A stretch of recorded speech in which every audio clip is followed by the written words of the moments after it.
All right, go. I'm rocking with Don Kilam. Let's go.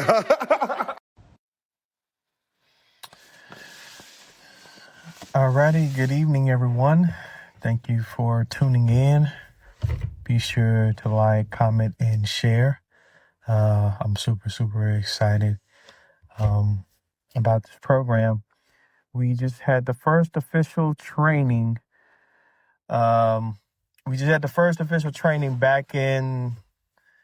Back last month, and I got a special guest that's going to be joining us for just a few minutes, and we gonna tap them right on in. How about that? We're gonna tap.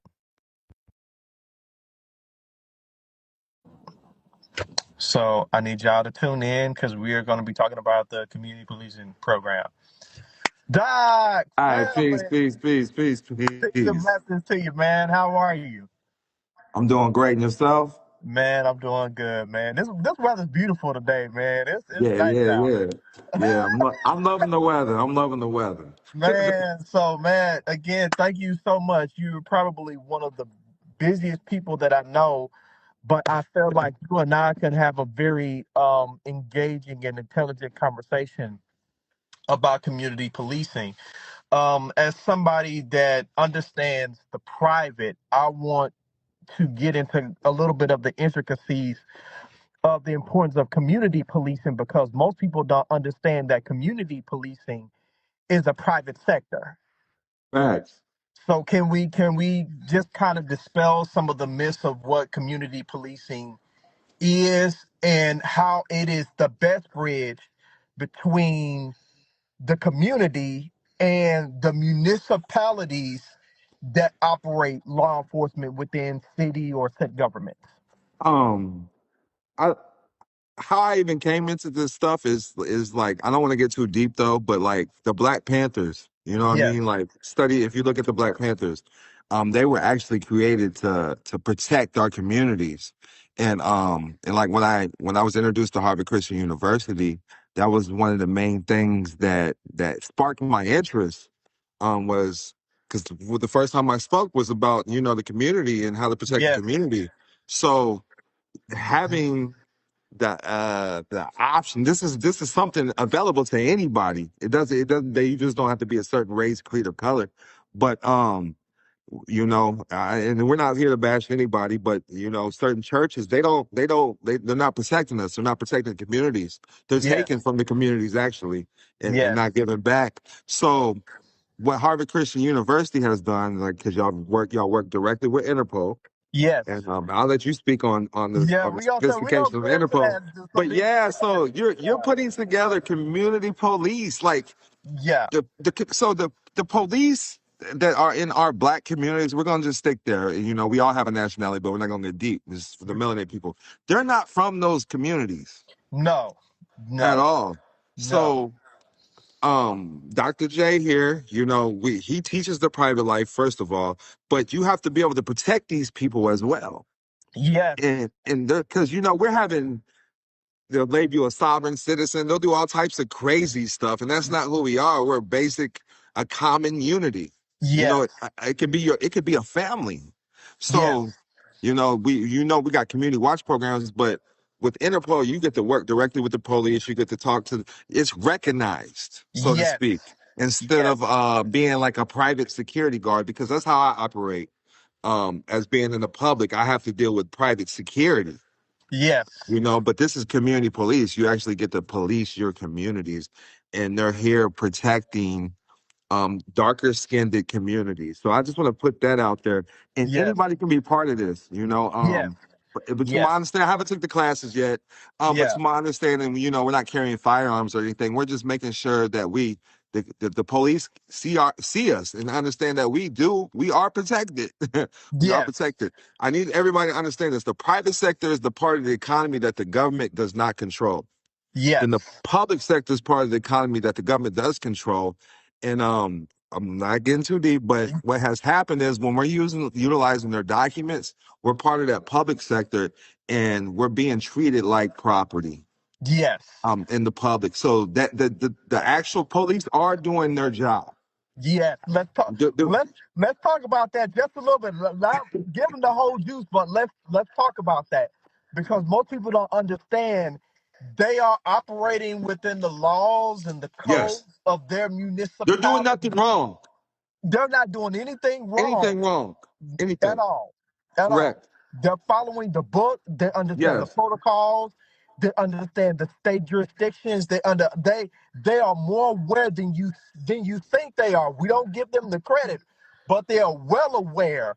But what you have to do is, if you have your own community, you have to create your own pipeline to deal Correct. directly between the community you have and the municipalities that are already operating. You have to create your own segue to do that so that your engagement is understood, so you're a lot differently than how they would handle anyone else. Let's put it like that. Yes.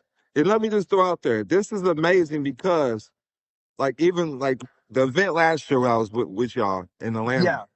You Yes. know, you had police officers there. Yes. You had government officials there, people from the news.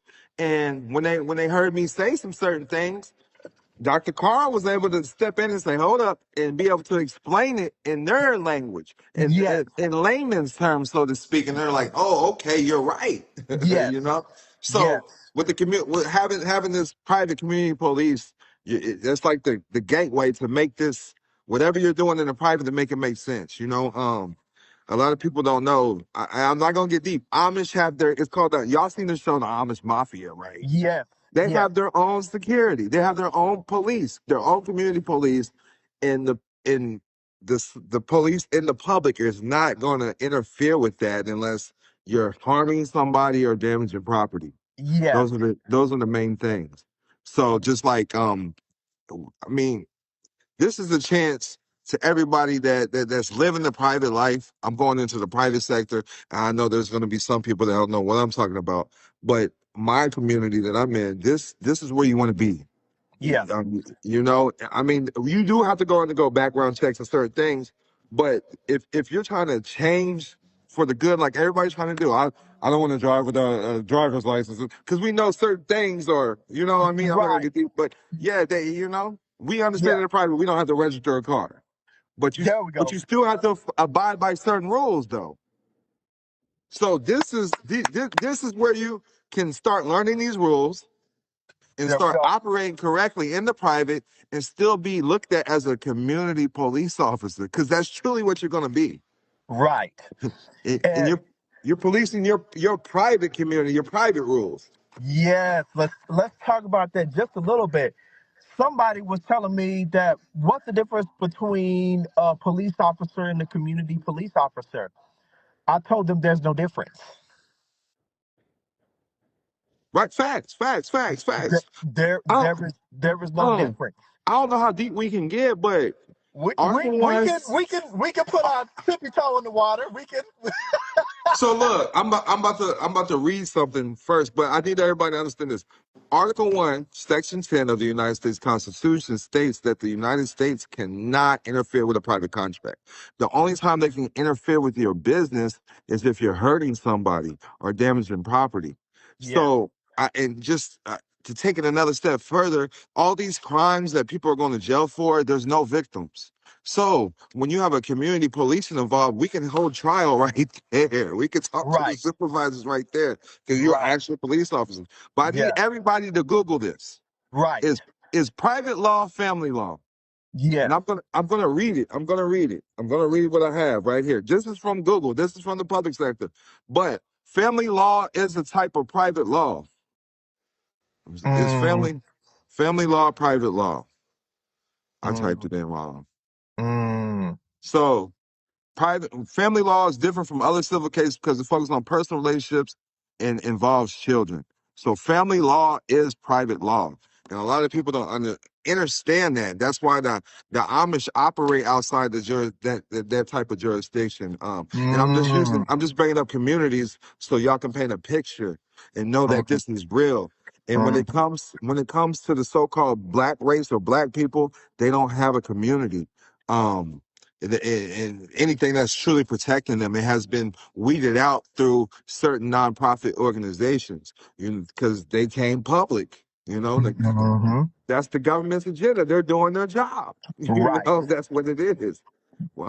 We don't Hmm. have a common unity as a people usually. You know what I mean?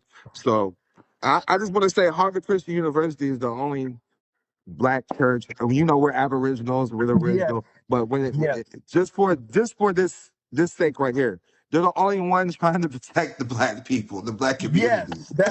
Thank you thank you. Loud and clear.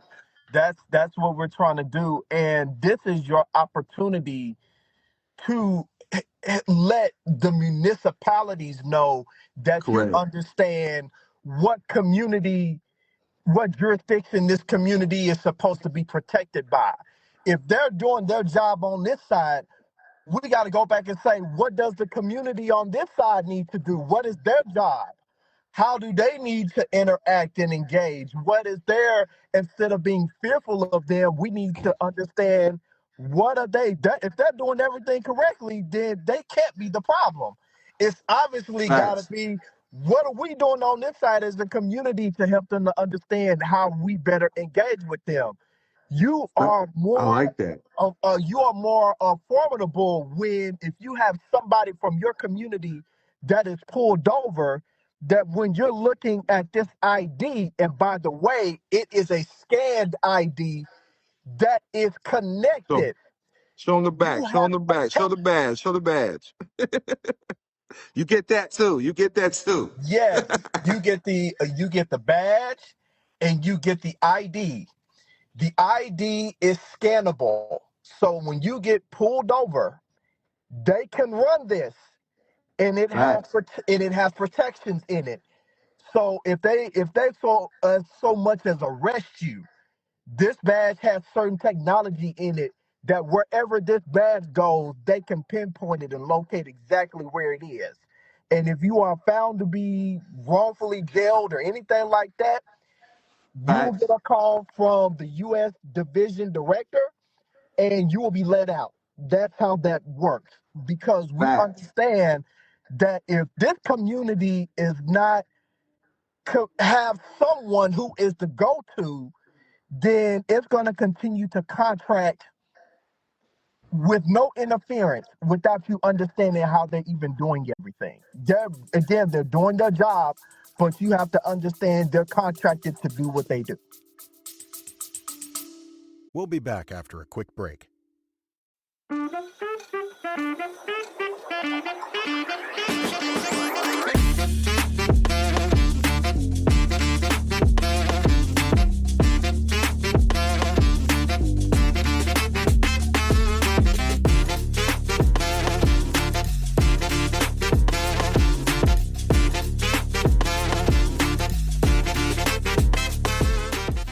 Peace and love. It's your boy Don Kilam, and welcome to Dream Keepers Radio, that private life podcast. You're here, tuned in with your boy, and this is brought to you by Follow the Yellow Brick Road by Don Kilam. Search the book on Amazon now. Go get the book and uncover the matrix and how the United States is operating in the financial marketplace. Much peace and love.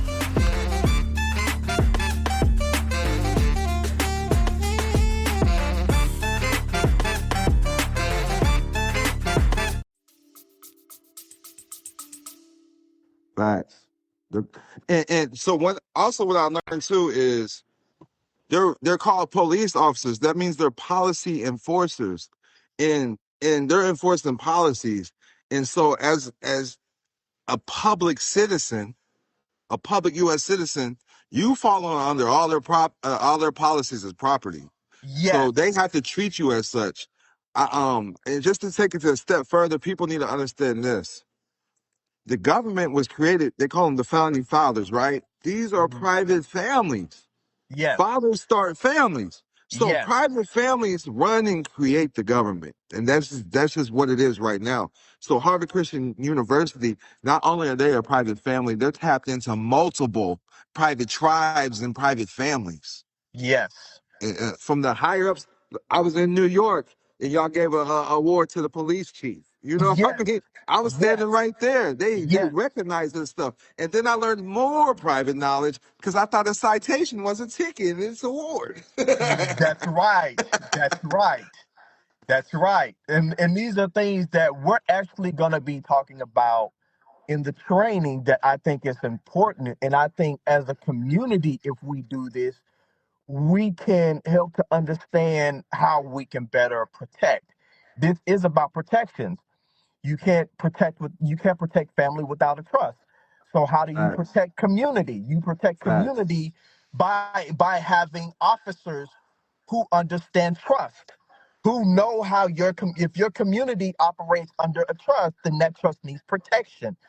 Just like your family trust needs protection, your community needs protection. Absolutely. So there's a question that somebody had, and I'm gonna see if we can't answer it. And I think you can answer it because both of us are on both spectrums of the public and private side. But I'm gonna see if you and I both can answer it. This question comes from Purposely Living, and they ask, do you honestly feel it's an equal connection to ever be had? So the bridge between um, law enforcement and the actual community. That's what they're asking. Okay. You want me to answer it first? Yes, go ahead. So I think it is. Because the reason being, I've always been able to work with the police and the courts, but this is much easier. You know what I mean? I'm a community police officer. They know what the community police officer. It makes you eat. They do right along with the community police officers. I think Yes, everybody know this. You get to sit with the police. yes, You get to police your own people. So yes, we're holding them more accountable. And since we are the community police, then we get to decide who our people is. So, and I look at it as this, they don't really protect us, they respond. there we So, go. this is a form of protection. Yes, You can call us right away. And I just want to throw this out there too. I don't, because this is something you want to be part of. But there is private, like security companies that do the same thing. Like yes, it's not considered a community police, but the police can't kick them off the block. The police, right, but there's security, like in new subdivisions and new houses. Though yes, the security systems come with security guards on the block. A lot of people yes, don't know this though. A yes, lot of people don't know this. So this is the actual community police, and actually, people don't know that the police, when you study the private, they're under a corporation, and it all goes back to the same thing under Interpol. So yes, the police come directly under the program that Harvard Christian University is offering. yes, Like, truthfully, can't make this up. yes. And so I want to talk about the training just a little bit, and then we're going to open up the floor to some more questions. So in the training, one of the things that we are going to talk about is we're going to talk about jurisdiction and protection. We're going to be very adamant in that. Another thing is situations. Is how do we address situations? Somebody asked about. Okay, we got one of the infamous. It said diplomatic IDs around the corner. We are now functioning as a consulate. Let's We can go. also form private police and law enforcement. There you have it. I say. So there we go. So see, the U.S. Director of Interpol, there are global directors. Um, there is no valid jurisdiction of law. Um, actually, I would say there is valid jurisdiction, but you have to determine what that jurisdiction is if you're going to be conversing or becoming what competent in law. You got to know what laws, right? So the information is not shared here. Okay, so we have to protect those directors, but Okay. we have a U.S. director. There's a director for Europe. There's a Asia director. There's an Australian director. There's an African director. So we cover all the continents. Just know Let's go. we're covered in that. So that the great question, but we cover all of the continents. So if you're trying to get into the actual program, if you're here in the what we would call the jurisdiction of, let's just say, said state, we're not even going to reference the U.S. per se, because some people are going to come as Mm. state nationals and you name it.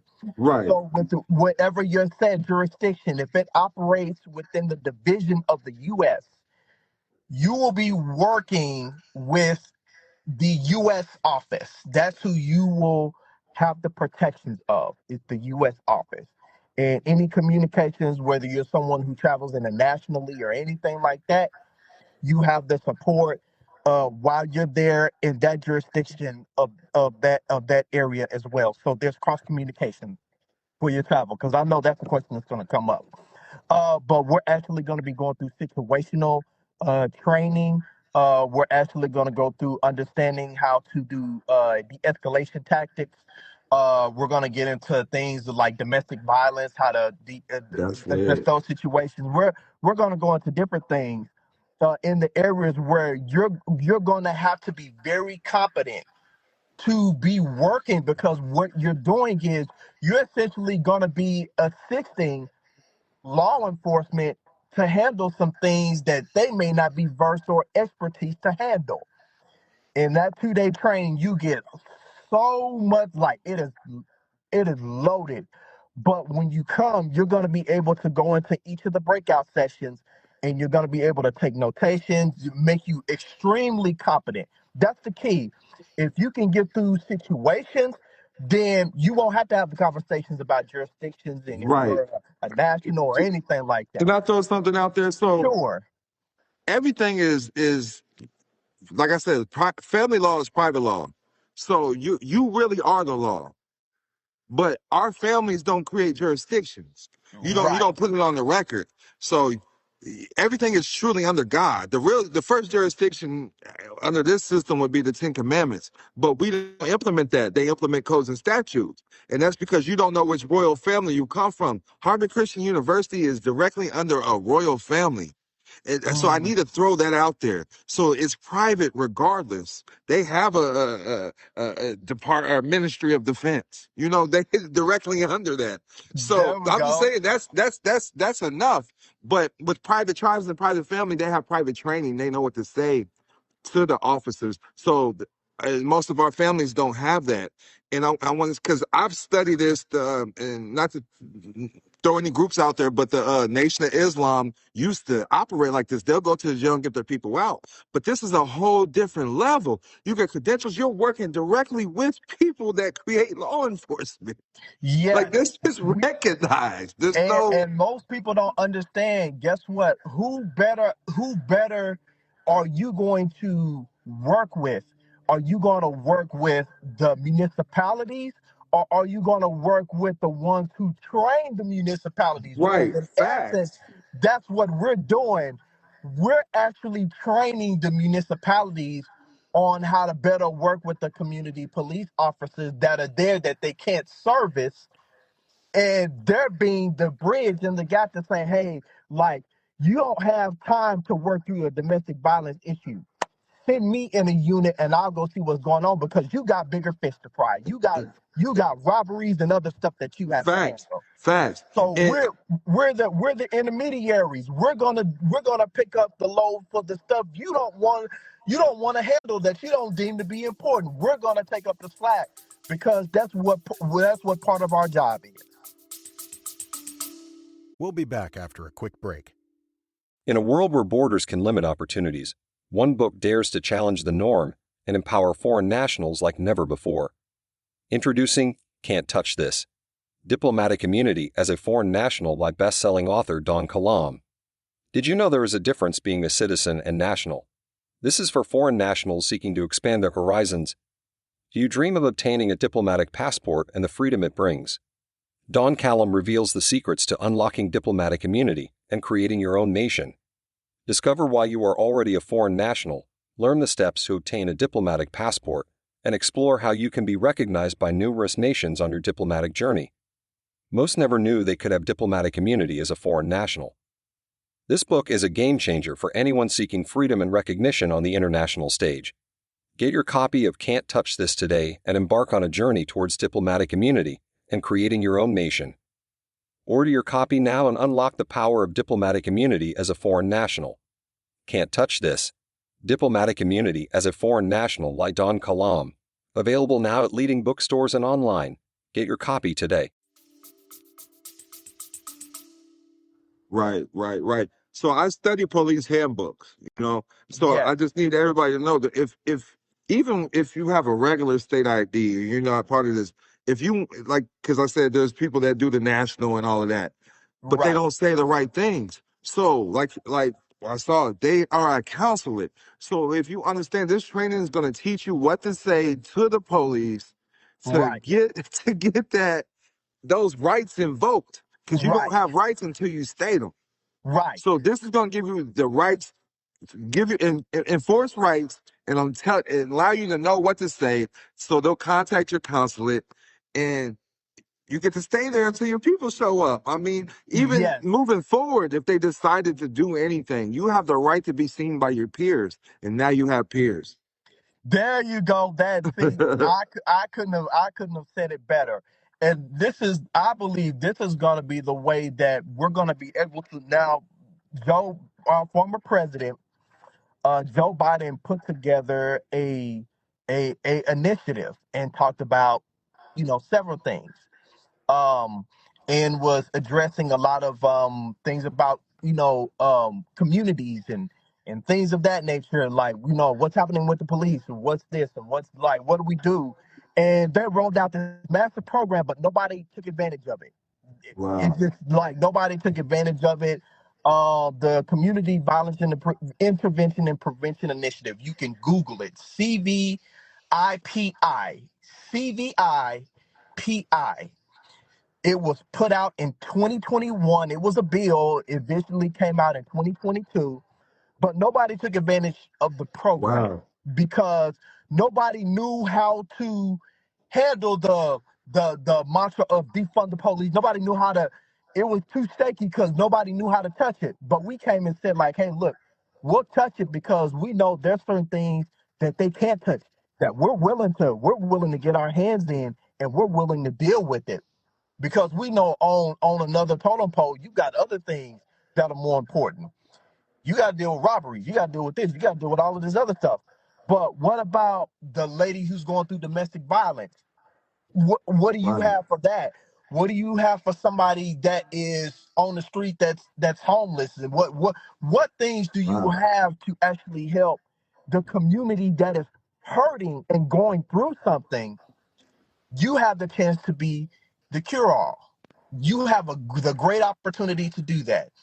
Um, so that's one way that we can begin to do some of the work to help law enforcement understand the value of having community police officers that they work with. And we were fortunate enough to start doing the first training here a month ago, and we have the support of Dallas PD now. That's lit. Congratulations. So this up and coming training that we're going to have in January is going to be hosted at the Dallas Police Department. Let's go. That's lit. Congratulations, man. You can't beat that. I'm That there, man. I'm there. so everybody, this is what I want y'all to do. I'm going to put the link up and I'm going to go through the process just a little bit with everybody, and Don, you can jump in and give, because this is some of your listening audience. They're probably going to come pouring with questions, and we're going to try to answer as close as we can without giving away all the juice. But you will have to go through an application process. It only takes about a couple of days because anybody that we look at for this program, we didn't say you ain't got to be arrested before. We didn't say none of that. We're doing this because we want to be able to know who it is that's being brought into this program. Because if I'm going to be working closely with you, if you're going to be calling my phone and having access to me because I'm considered the director of intelligence operations. So you pretty much gonna be dealing with me probably more than you want to. But I'm gonna be the person you call most of the times. And you want to be able to understand that we gotta have some level of relationship.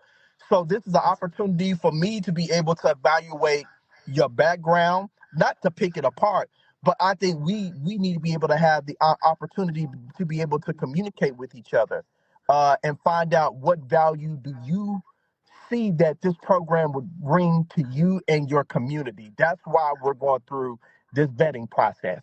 And it only takes us a couple of days to do it.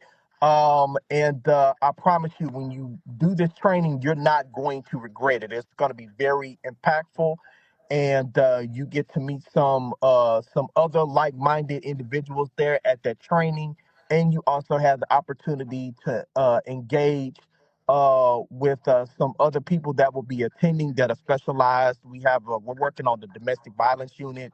We're working on a whole bunch of the That's legal. that's It's a whole amazing. bunch of stuff we're working on, but you get to talk to the people that are there who specialize in these areas that's going to be working with law enforcement in this arena, who see this as a great opportunity, um, for us to be able to have this, not only just this conversation, but like really move it forward solution based and get the training out to you. You go through the breakout sessions, you get to ask questions. You really get to see what is going on, and it provides so many incredible protections. And check this out. And guess what? This is UN protected, and it's stronger than a UN, Yeah, I stronger forgot than a to mention passport. that. Say it Yeah. one more time. Say it one more This time. this provides UN protection, and this is stronger than a passport. As a matter of fact, when you go through TSA, this is your passport right here. It is scannable. It is. Ain't no question of it. Run it through. You go through. Oh, right this way, sir. Yeah, ma'am, right this way. Yeah, you need to go. Wrong line. Yeah, there you are.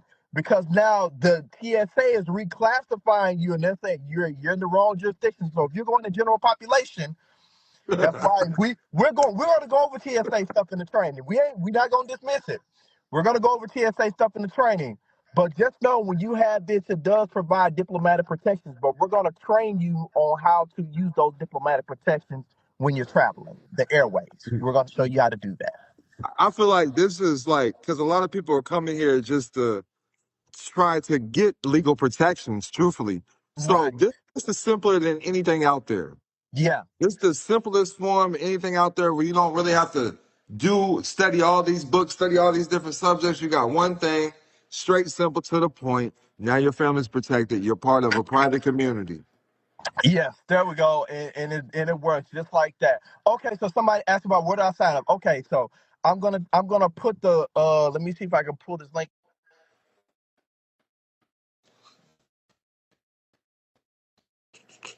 He sent me one.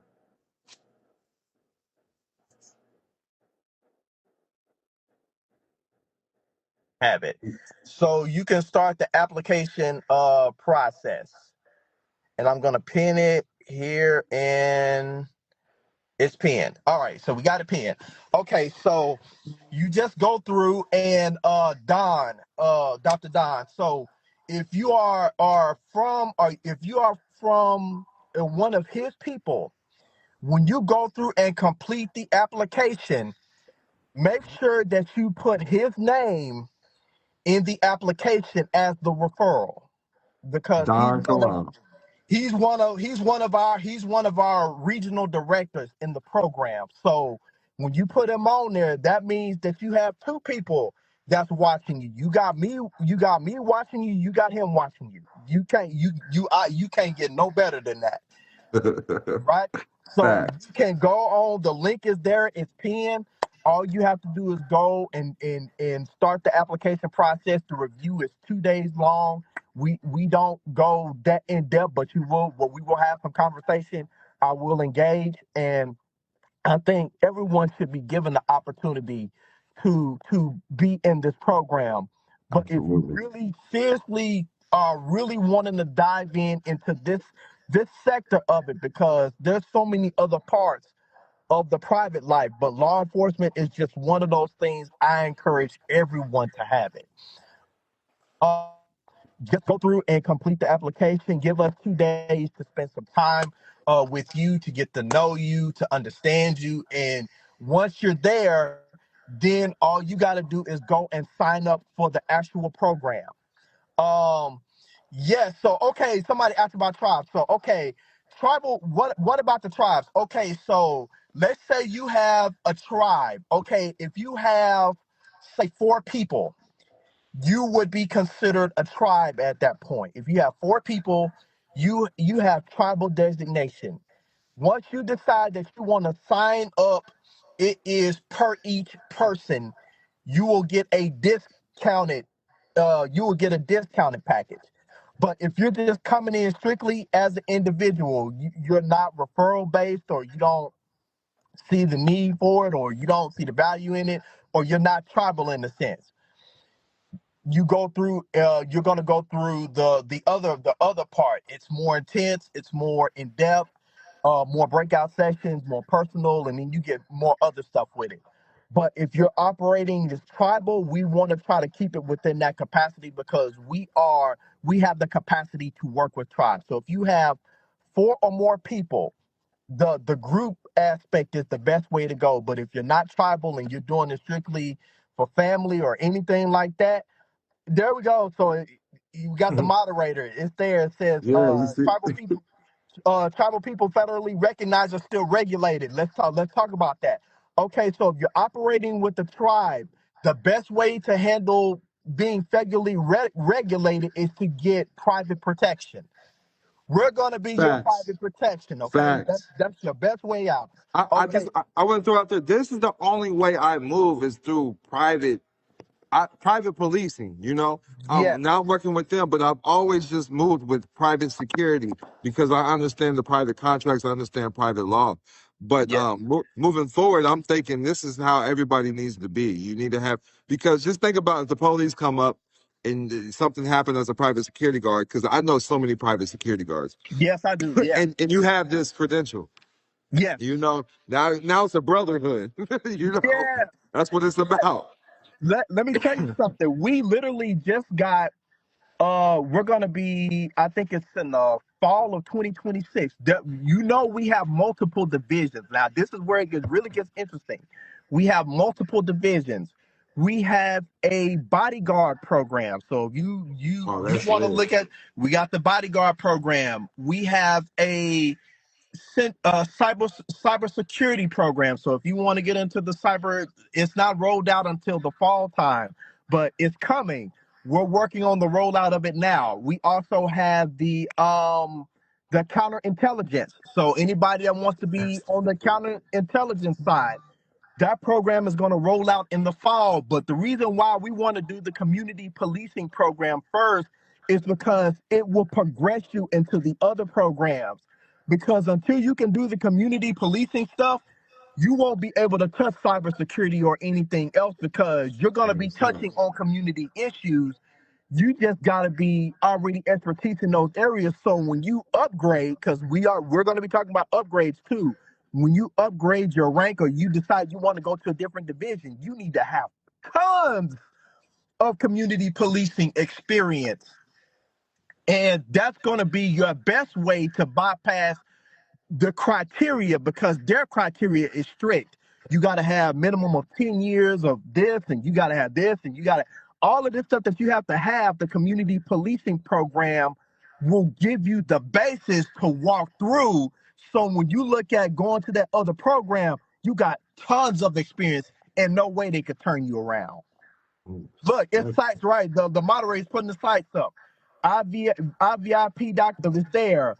CCIO intelligence doc is there. Like the moderator's putting it there for you to see. So you know that Interpol Academy is working directly with all of these areas, and that's why that community policing program is so important because it helps to put us up under the surveillance that we can watch our communities better and closer than the local police departments can. And it allows us to be able to go through and handle some of the challenges that they consider to be um, outside of their ability to handle anything that's relational community in any facet. Again, you said it earlier, they're operating in commerce. They're just doing their job. You they're can't tell doing them the it's job. not. That's it. They're doing what they're supposed to do. We have But and we have to learn how to do what we're supposed to do and that's work with the it. system instead of against it. Yes, there we go. And you said something last year that was really interesting. I started thinking about it. You said that we got to start becoming friends of theirs. Yes, This is how we do absolutely. it. This is how we do it. If we're the ones that's training them, doesn't that make us friends of theirs? They're Your going to give us facts, the least amount of problems, right? facts, facts, They're going to work with us. They're going, whatever it is, like, oh, well, no problem. Well, if it's in your jurisdiction, you handle it, sir. facts. That's why we have these regional officers. That's why we have Dr. Don as one of the regional officers that's working with us. We got about 5 of the regional officers in the U.S. that's spread out, that's working. So you have a nationhood within this U.S. division, wherever you're at, and you got our support, and we backing you. Facts. And you got our backing. So if there's a tribal issue, if there's a DV issue, even if you notice that like the holidays is becoming a very stressful time. One of the Walmarts here a couple of days ago, a man just walked in and shot up the place. Mm, Just walked in and shot it up. There was no police, there was no security, there was that's no nothing. He crazy. walked in and just shot up. No questions, no nothing. So afterwards they get a call and it's like, what's going on? Well, we can't talk because we down here. We don't have the man that's supposed to be securing the premises is not even on site. Just imagine how much more you're able to do by being on site and being able to keep these situations prevented if you are on duty. Listen, I'm on duty 24/7. I don't have a time Facts. where I'm never not working. Something is happening, and I talked to him. my I job. talked to you 2 a.m. this morning. Yes, I was up working then. Yes. So you're on call every day. When you're in the public, you're on call every day. Even when you're dealing with the court systems, you're on call. So you're gonna be supporting both the public and private aspects when you're taking part in this training. But you have our support, you have the support of the police departments because they will and are working with us. They wouldn't work with nobody else. The grassroots community organizations and all of those, they have turned their noses up completely to that. This is the best gateway right here, boots on the ground, and it has the right protections that gets their attention and say, hey, whatever you say, that's what we're doing. I'm part of the school, so I just want to say, not everybody that they've trained up comes to the public and let you know, but they have some powerful people that's part of the school that just, when I get together with them or talk to them, they just blow my mind. They think I'm the shit too, so excuse my language, but no, it's just like when we get together, it's just amazing, man. Yeah, So, but being able to know what to say is the main thing, and this is why you need the training, because people yeah, get spooked. They don't know what to say or what to do. And right. not only are they just gonna put these things in your hand, you get the training with it. You Yes, know, so yes. that's the main thing. That's the main thing. So what comes with it is, of course, you get the badge and the ID, but you also get a certificate. The certificate is something that you can use that is legal documentation that if you go into a hospital, if you go into a courtroom, you can take that paperwork in there with you. They're going to cooperate. You're going to have minimal issues in that jurisdiction. You also get one of these. You get to put the decal in your window sticker. That's lit. You get to put it on there. So whether you put it on the front or I prefer putting it on the side because most people are going to look on the driver's side. Um, so you're going to put it on the driver's side. So when law enforcement pulls you over and they see this, oh, okay, I just need to see your ID. And they'll see my ID and they'll be like, okay, you can go. No problem, officer. You have a great day. That's it. Ain't no, you got a driver's license with that or you got, no. Once he sees this, and he said, "Well, yeah, I mean, I can show you my ID. I can give you my credentials. You know, you're more than welcome to run those if you." Oh, no, sir. You have a great day. Just be careful. Right, facts. These are Just, facts. just be careful. That's it. That's the kind of protection it offers. Now, every now and again, you're gonna get somebody that's gonna press it a little bit. they're going to try because it's usually some rookie stuff. But what you can do is still the same thing. You can give them this, you can let them run the credentials, and they'll see, and they'll come back and say, all right, okay, I don't know what to say other than just to be careful, but please slow it down. I don't know what you're in a rush for. They don't know if you're in emergency mode. They don't know Right, anything. right. They're just going off of the fact that you're in their jurisdiction and you're going 20 miles over. That's all they know. Again, that's part of them doing their job. But once they understand, oh, he has diplomatic protection. We can't even write him a citation. We can't do that. We have to leave him alone. He has UN protection. So at that point, it's hands off. It's real simple. Hands off.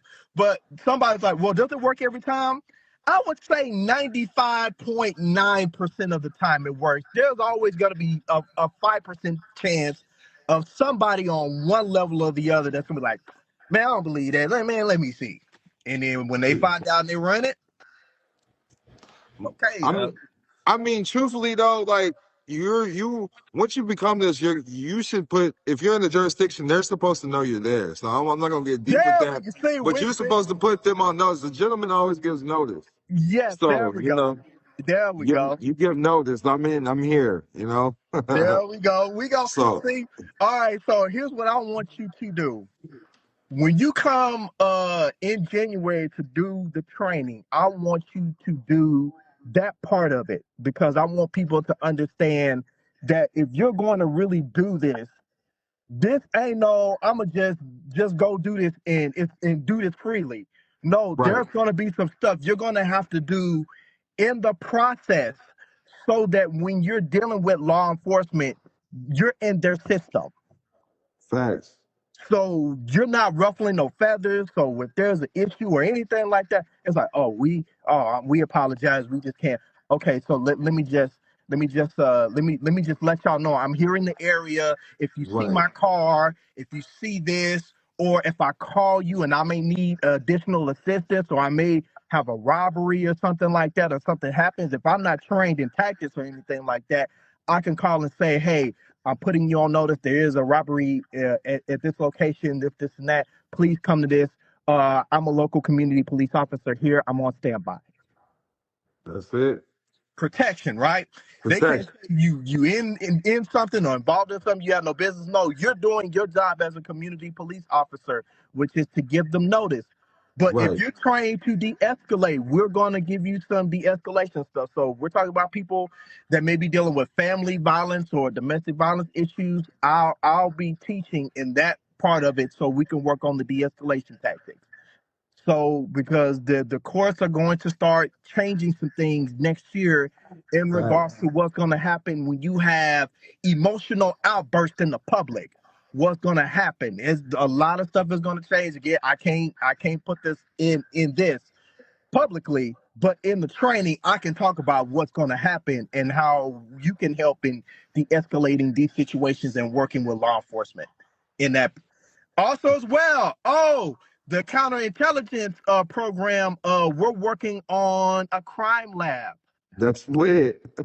We're working on a crime lab. Okay, so for y'all that like the stuff on, commercial stuff and this and that, the crime lab is not just about shootings and killings. I don't want y'all to, I want y'all to, that's just one aspect of it.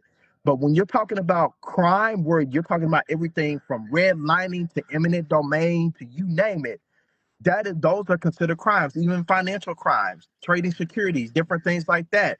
We're working on getting forensic auditors and those types of people. That's amazing. Look at, because we think that it's important that if we're going to be talking about counterintelligence, we got to talk about data breaching. We got to talk about security. We got to talk about all of these other things. But this community police part of it gets your foundation stabilized. You need that because without that, it's going to really impact what's happening. And right now, law enforcement is very quiet about what they're doing in regards to the domestic violence laws. They're getting ready to change up the parenting right laws that are getting ready. They're doing this quietly. And the reason why is because this is going to be advantageous to the court systems and to the local police departments. That's why you need this community police training. Facts. You see, you talking about AI too. So Yes, that's another thing. So like when you travel, I would like if you're traveling through a car, I would always put every county on notice with these documents that you have that you're a community police officer. So yes, you will be treated different by AI cops or cars and cameras. You have to put them on notice wherever you're going. yes. That's gonna be the main thing. Main thing. And I think somebody was also asking about um what does it take to get the cybersecurity? And go back again, get the police, get the community policing part first, because without the basic training in that, you're not going to be able to handle the bodyguard, the central, the counterintelligence, or any of that stuff, because those are community police issues on a cyber level. All of the stuff, with counterintelligence, cybersecurity, all of those, it's another level of it. But getting it on this level, oh yeah, security is a major crime. That's why we want to be able to get the community police stuff down, because you need to understand how they're working with the municipalities so that you can understand, okay, why is this fallout affecting what's happening in this apartment complex? Oh, because they don't have proper security guards, or oh, their surveillance is not this. We're even talking about we're even incorporating the drone program, so you can have a drone on site even if there's not a physical officer there, that you can have an officer that's trained in drone programming that can fly the That's drone around the good. apartment complex. That's Yes, amazing. somebody said, would you notify the state? Yes, I would notify the state and the county. Yes, I The, would. the, the county for sure. The county, the sheriffs, and then the municipalities. But the municipalities have to listen to the sheriff's office, the Yes, chain of command. Just like yes, the moderator was saying, we can have our own sheriffs. A sheriff is just it's a title. It's yes, how do you explain it? Sharif is actually is an Arabic word, you know, yes, but yes, it's a ruler. It's a title of a ruler. yes, yes. Absolutely. Can you talk about a little bit of the what's the most important aspect when starting out this community policing program? What is the first thing that they should be looking for or look to do in terms of occupying in this role that they'll be taking? What do you think are some of the key things that'll be important to them? Now, there's going to be ongoing training. Somebody asked, is this a one-off? No, there's ongoing stuff, but this would at least start you. So what are some of the things that would really help to get their utility belt ready? First of all, I think everybody should just forget everything they learned because you don't have to apply this here. It's much simpler. It's you got your private family. This is it. You know, so forget everything. You don't have to learn no UCC codes. You don't have to learn laws, codes, statutes. You get to learn their way, their system. If a harm's done, it does what you do what you will. So learn their code of ethics. So that's where I'm at with it, and understand this is your family now. This is your private family. You don't have to worry about being a part of a tribe. You don't have to be worried about I have to sign something with the state national. Everything that's out there. There's Yes, so much stuff out there, and people get so much confused. This is the KISS rule right here. Keep it simple, stupid. This is it. This is it. You know, and once you take the training and you're with the directors, you get to see everybody. You get to see you're really part of this. You're not going to be scared. You know, some people, because there's different ways to do the private life, and people don't truly have a true understanding of it, and they're scared and they stumble. Well, now you have a team. You have a true family. yes, Yeah. yes, So to get ready is I say just watch everything you ever thought you knew and just know this is the private life. This is a private family. And just this is your foot into not just community police. This is your foot into changing your life and your family and your future generations to come, because they already told you some of the things they offer, but they also offer more than that. yes. You know what I mean? You Wait, know. wait a minute. way So, more. Like so it's getting to where now we're even going to be working on what's called an advocacy center. The advocacy center is going to work hand in hand with the community police program. So when we have these wrongful shootings, when we have all of these different things that happen, now we have attorneys that are able to literally go and work to help understand why the police departments didn't do their job. Now we're considered the ones that are able to not just hold them accountable, but to help them to understand why they haven't been accountable and they go and wow, do what they need to do in order to improve themselves. So we don't have to say every time they do something, we got to smack their hand. They already know they didn't do the right thing, but they just right, need a reminder. Hey, look, you just didn't do the right thing. But here's how we're going to reconcile this. This is how way we need to fix this. You have one of these issues, you need to come talk to us before you pull a gun out on somebody or before you facts. wrongfully arrest somebody. We need those things in place. Those are our real protections that we're talking about. And these are the things that's going to help to allow law enforcement to develop a little bit of soft skills. And anybody know what the soft skills are? That's the emotional intelligence piece. That's all of the other things, the cognitive awareness. Every situation doesn't require you to always have your hand on the gun every time you pull up to a car. That's you want to appear non-threatening. If you appear non-threatening, then you can get more from somebody as you would if you show up and you already got your hand on the gun. And that's one of the things that in the training we talk about those things, not appearing non-threatening. That if you're in a very intense, volatile situation, the last thing you want to do is show up and say, well, somebody got a gun out, you pull yours out. That's the last thing you want to do. You want to appear non-threatening so that you can de-escalate. And if you see that the de-escalation tactic is not working, you get back up. Right. Well, what we call it is peaceful compliance. Yes, there we go. There we Peaceful go. compliance. You always want to be peaceful, and they Yeah. should be peaceful too. But when you're like they're trained to go, man. Yeah. That's they're trained to go. They're always on edge, and truly, that's how the police, not the community police, but the police out here, not right now. They're hot. You only got like 3 seconds to respond to stuff, so that it's Yeah. your life or theirs. So Yeah. even if you're just pulling out a cell phone, that's why some of our people can, you know. So Yeah. this is why this is important. Yes. What I'm going to do is I'm going to post. We actually have a video of a live scenario that would happen and what a community police officer would do. So everybody get like a snippet of like, okay, what's really going to be in the training? That's going to be one of the biggest components of it is learning to de-escalate.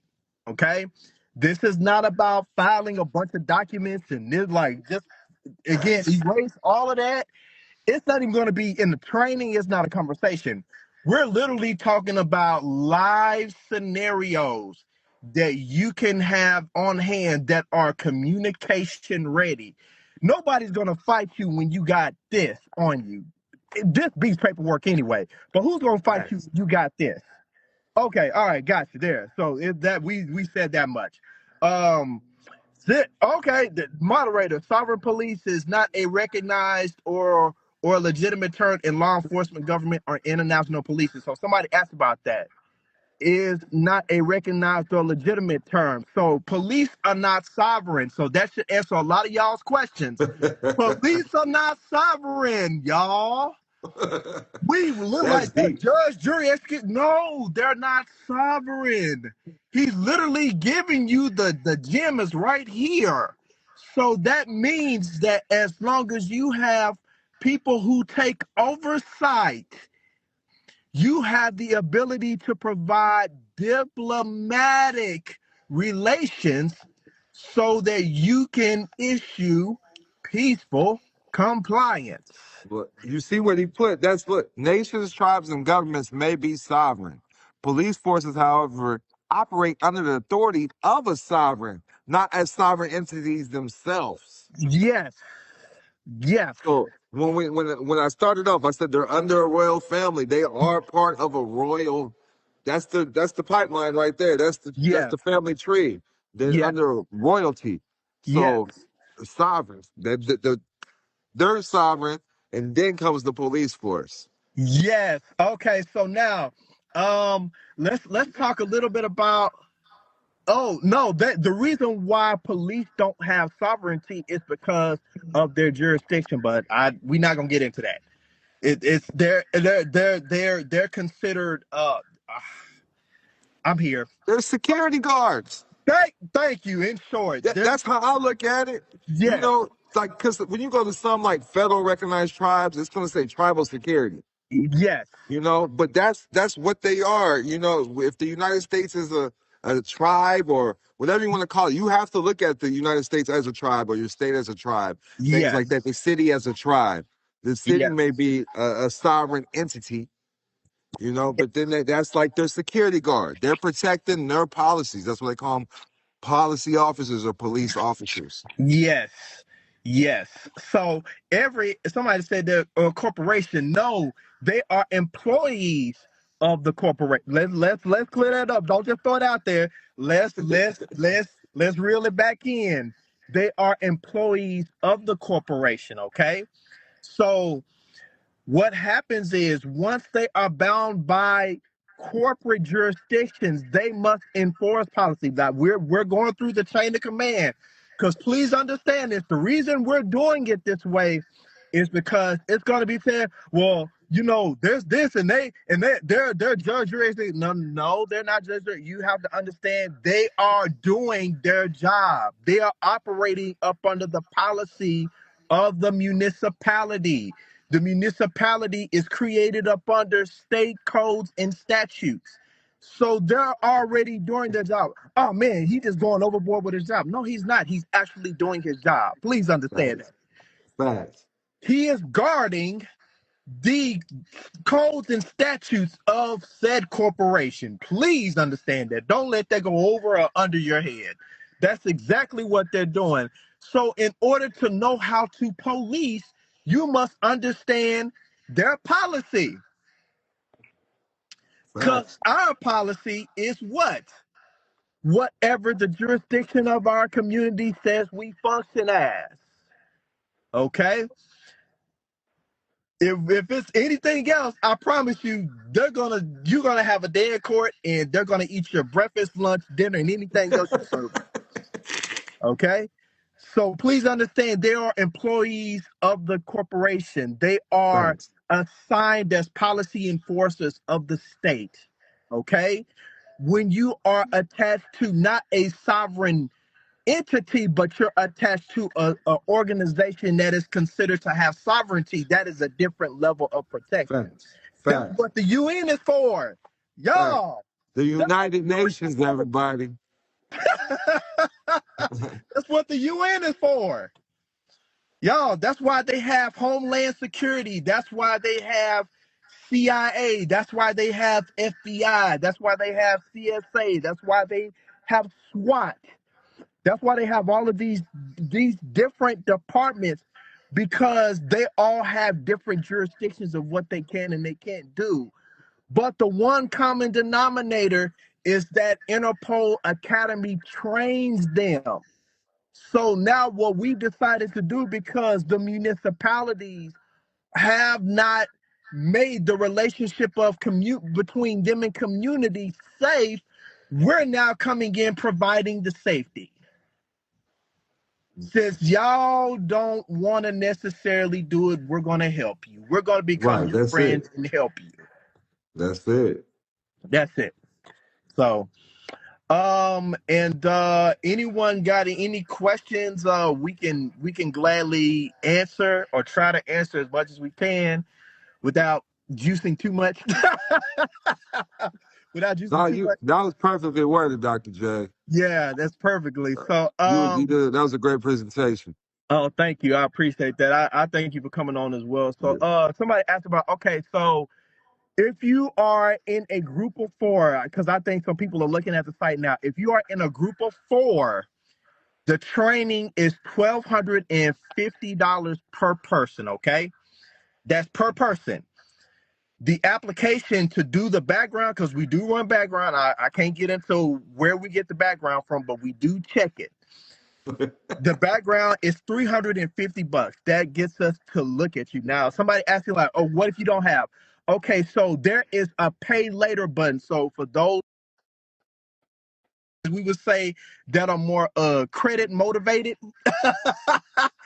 the people who are a little bit more credit motivated, you can actually use the pay later button on the application. I think it's like $35 a month or something like that for the application fee. And then if you did once you go through and you pass and you're accepted into the training, I think it's like uh $250 a month or something like that. But it's a great opportunity. We wanted to let it down. Okay, what if you have a criminal background? He just answered it. We'll work with your criminal background as long as we deem that your character is intact. We can work past those things. We're looking at the character aspect of this because let's all face it. Everybody background is not squeaky clean. Even if you got a ticket, a ticket is a ticket, right?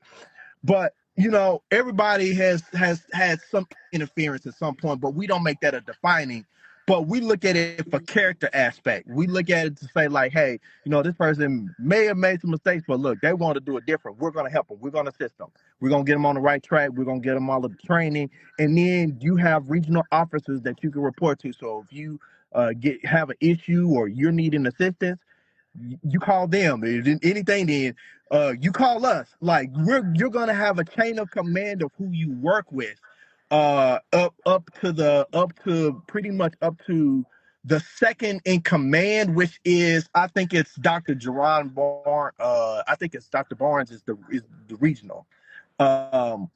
Is the regional for this area. So that's who I report to. That's who I report to. So working in this area, so you're working. So there are jurisdictional officers and different people that work with this organization, and it's going to be really incredible that you're going to have a chain of command that you work with. So if you have any issues, we'll work with you. We're not looking. Your past does not define you. If anything, it's a teacher, and we can use this as a platform to go back and actually make a difference in your community. That's how we're doing this from. Indeed, Yeah. indeed. So somebody asked okay, well, if we have a criminal background, can you still get in? As long as you don't have any new infractions, we're good. Yeah. Dr. Don is one of our regionals, so you have him, you have some other regions. So like it's not like you're just out here and you just freestyling it and you're working by yourself. That's not how this works. Everybody, you got somebody you can report to. So if you have an issue, we make ourselves accessible so that we can work with you. That's what part of this community is about, is that we can help you. We can assist you. You have an issue. We have a legal department that we work with. If you have this, Right. we got de-escalation officers. We're working on other departments so that we can really get it to the massive level that we want this to go. We don't look at a risk to any of those things. We just want to know, okay, is it a volunteer or do we get a salary?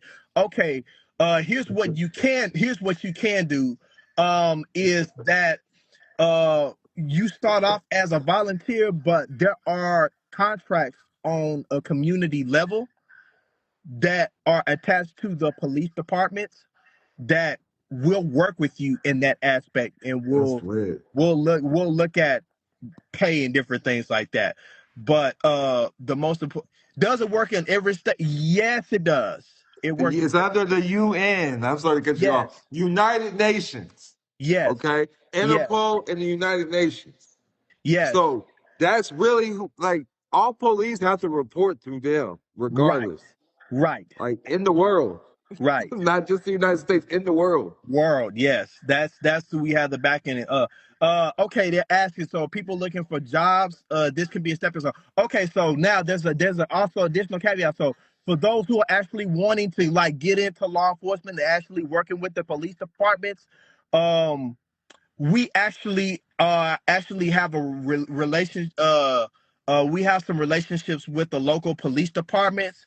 But it is great to do this on an international level. So we are looking at developing enough officers here to create an international division so that works together. So we're all working in the said 51, I believe it's actually 52 states, but we ain't gonna get into that.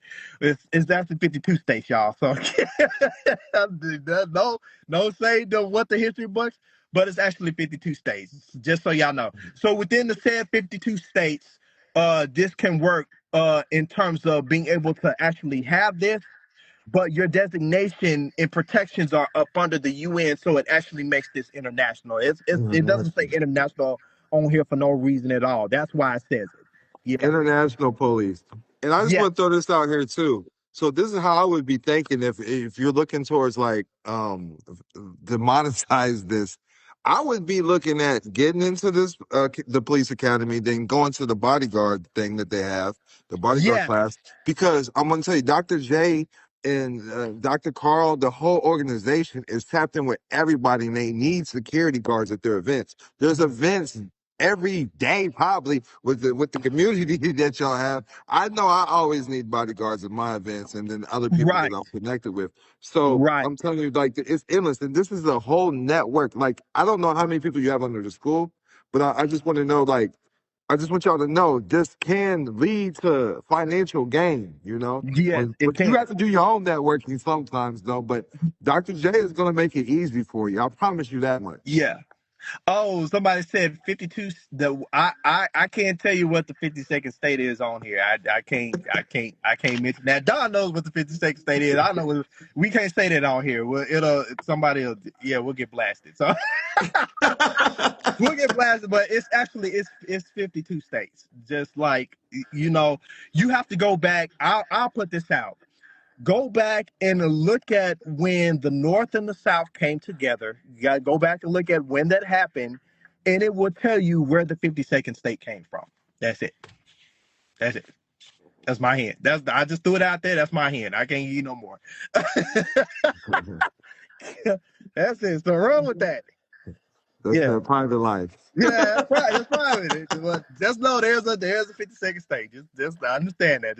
But know that. But between the thing that happened before the North and the South went through the War of 1865, just their 52nd state was declared, y'all. Just so yeah. So yeah, that's my little gem of it. Does anyone else has any questions? Okay, in the crime lab. Okay, if you're interested in the crime lab, that's great. Get on the community police thing first, because the crime lab is not rolled out yet. The crime lab is something we're still developing because because we got to get we're working on the forensic auditors and the different things like that that's going to be working in that. So get the community policing stuff, because we're going to get into some of the crime lab stuff, but you need to wet your feet in it on the community police level, because you're going to be dealing with things like evictions and all types of stuff. You need to be able to understand a lot of these things that's happening on the public side, so that you can go like, oh, okay, so this is what I need to look for. So when you do go work in the crime lab, it's like, oh, this is what I seen, like over here, this is what now you get to apply your experience from working in the community police program. You get to apply that in the crime lab. Mm-hmm. Yeah. No, I wish it was, but I wish it was. I wish that was the case. The French did a treaty, so they didn't have a chance to become. They never wanted to become a state. But You talking about Canada? Close call, but You not. talking about Canada? They put Canada. Is that what you're talking about? Yeah, they're talking. Yeah, it's still part of North America, though. It's part of North America. It is. Yeah, I mean, yeah, we can say, but no, it's another state that was there that was established as territory. And so now I wish it was the treaty, the French already did a treaty and decided they didn't want to become a state. So you kind of have to not really count them as a state. They're part of the North American continent, Right. but they're not a state because they have their own states. You see, now I'm doing your history. Canada has its own state, so they wouldn't really be considered in the equation. But there is a 52nd state. I know what it is. Don knows what it is, but we can't say it all here. But there is a 52nd state. Hey, he'll tell you at the trading. There we go. All right, yeah. So here's the deal. Anybody that comes to the training, I will tell you what it is. I will tell you what the 52nd state is. That's my gamble. That's my promise. I'll tell you what it is. Yeah. Most people don't know about my background, but I am a business and I'm a business major. So the how I came into this arena of working in community policing is that when I was working in corporate, I started working in the behavioral health sector because a lot of people were going um, through challenges, and we gonna do a whole nother live, but most people are upset about the reclassification of professional degrees. We're gonna have a discussion on another live talking about why that is actually a good thing. It's not a bad thing. It's actually a good thing that it's not classified as a professional degree. You know why? Because it actually makes it easier for you to get into the program. It actually it actually lowers the fence just a little bit. So for those that man, I'm trying to get to this nursing program, but the criteria is so strict. No, by reclassifying it, it actually kind of makes it a little bit easier to get into the program. In certain programs, you got to meet certain criteria in order to get into it. And a lot of people, that's why there's such a high demand for people in the medical health field because, they can't find the people. It's simple. But if you go through and you develop that skill set, you will become formidable in that.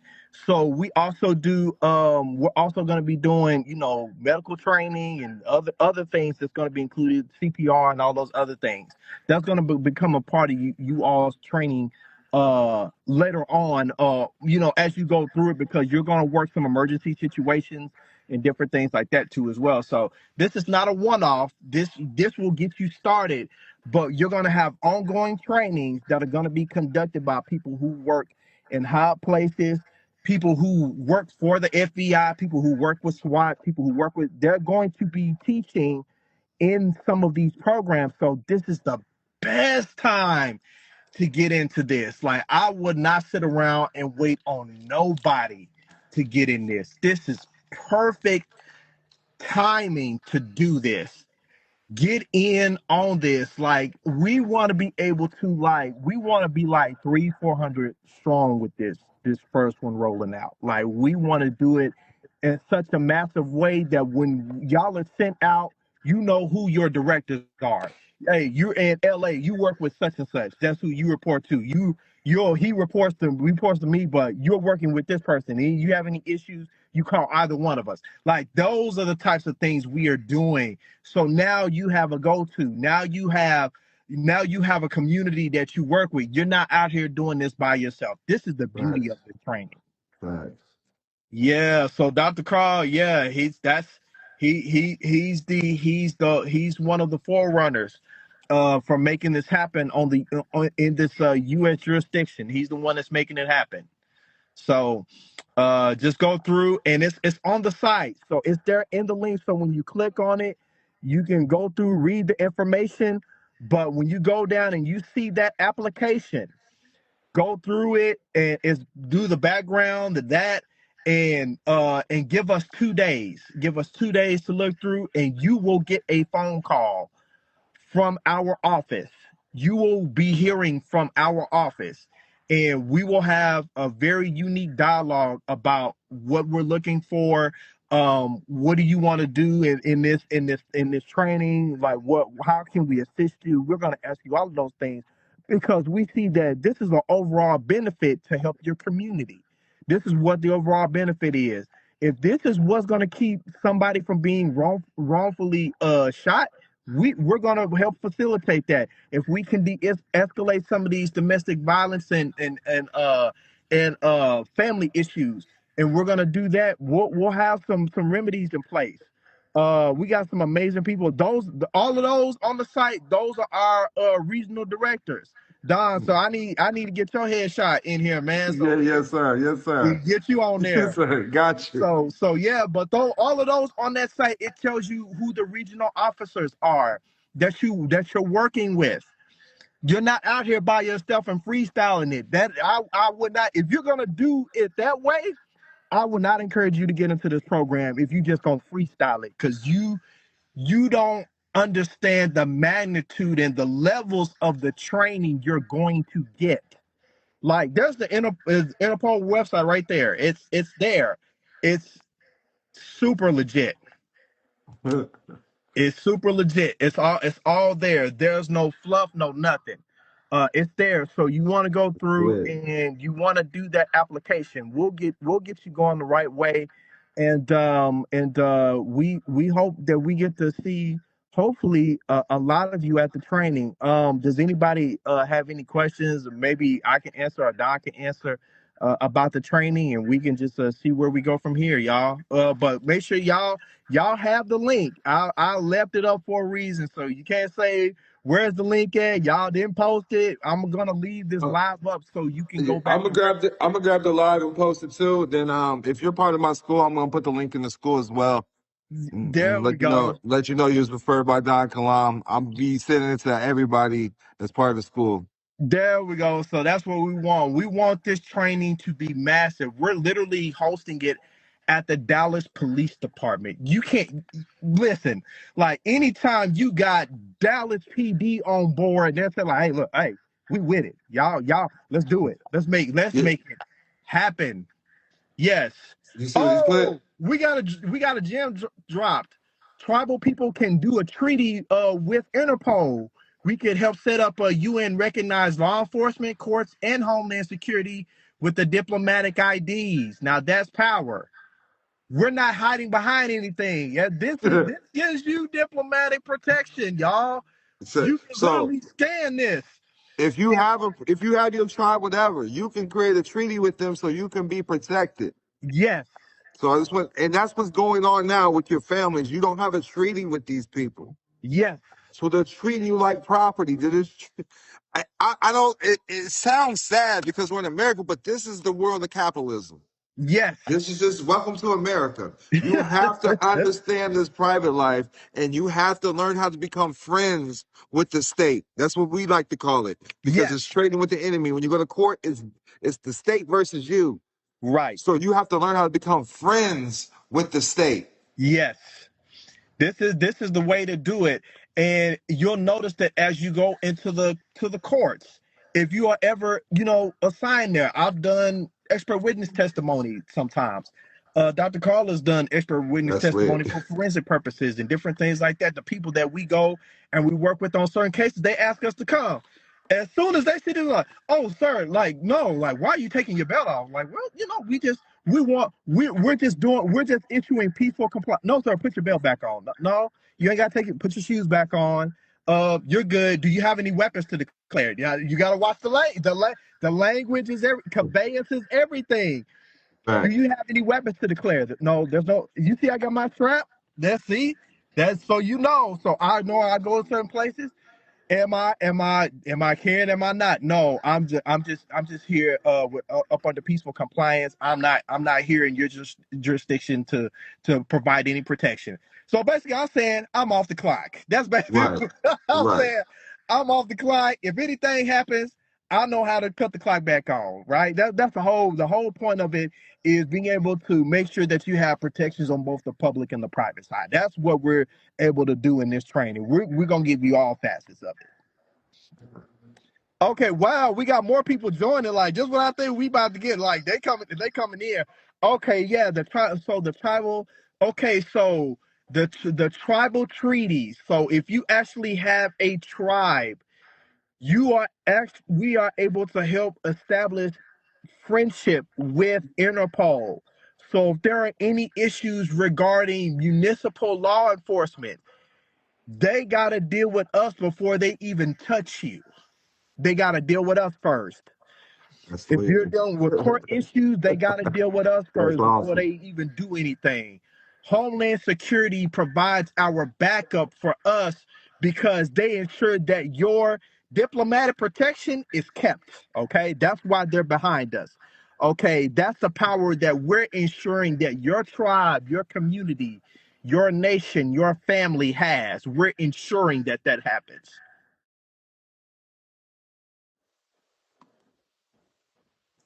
Oh, and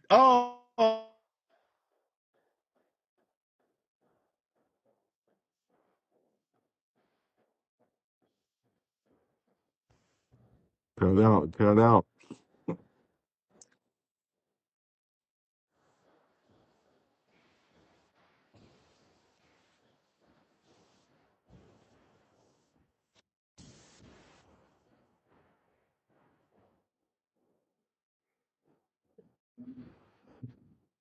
Flavor Flav in the building.